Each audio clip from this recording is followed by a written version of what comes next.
My name is Suzanne Chandler. I'm 34 years old, and for 9 years I paid my parents' rent to sleep in my childhood bedroom.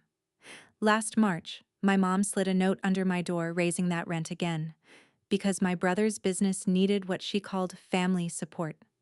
I read it twice. Then I did what I do for a living. I ran the numbers. The rent was never the real bill. 6 weeks later, buried in my credit report, I found my own name written in someone else's handwriting, attached to $38,000 I never borrowed. What I did about it is the reason my family is still blowing up my phone, and why my mother tells people I destroyed this family. Stay with me, because the part where they start panicking is not the part you're expecting. Welcome back to Calm Drama Stories, where quiet people finally stop paying for everyone else's peace. Grab your coffee and settle in. If you have ever been the reliable one in your family, the one who remembers the bills and gets remembered last, this story is for you.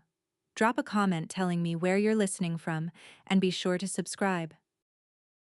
To picture my family, picture a kitchen in Dayton, Ohio, with a spiral notebook on the counter. The notebook was my mother's. Blue cover, grease stain, columns ruled by hand. Every dollar that moved through our house got a line in that notebook.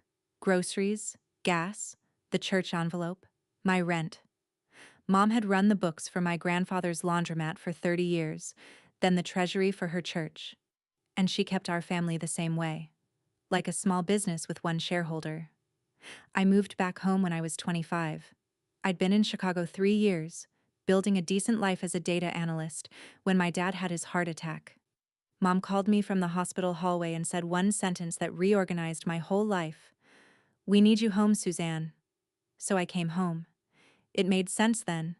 Dad was 57, wired to machines, and somebody had to keep the household standing while Mom sat with him. When he stabilized, Mom suggested I stay a while and pay $600 a month for my old room. Board, she called it.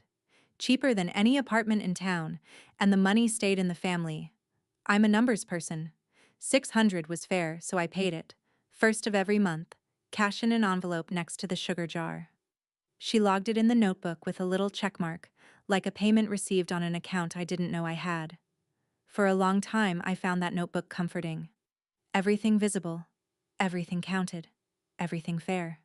It took me 9 years to notice the flaw in the ledger, and it wasn't in the math. There was only one name in that family the notebook never tracked. My brother Brandon is 37, 3 years older than me, and he has never once been handed a bill at my parents' table.